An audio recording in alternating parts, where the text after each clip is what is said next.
Okay guys, story time. Ako'y work right now. And kanang kuan siya. Na ako'y supervisor.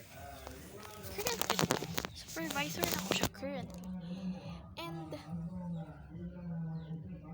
feel na kung sa 1 year na ko and 2 months dito na sabtan na kung wa siya gina-respect sa mga co-employees maski to nangahawa ng mga employees kay tungod toxic siya ang pinaka-sep-sep and everything, like siguro na-promote siya kay tungod sa iyang kasipsip ana to the highest level, like ipanghambog niya nga gapanghatag siya incidental report nga tungod sa iyaha dili makadawat ang employee og incentives kay na IIR or everything. Pero pag siya magkamali, exempt siya sa mga rules day. Like ang iyahang para sa tong gibuhat niya tong nag-uyab-uyab siya og cashier, like friends with benefits with a cashier.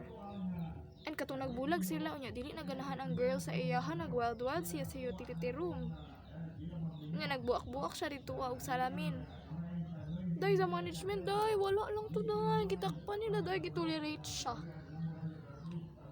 And muna nagpadayon lagi hapon siya sa iyang pagka people pleaser, sa iyang pagka manipulator, and yeah, fuck you siya.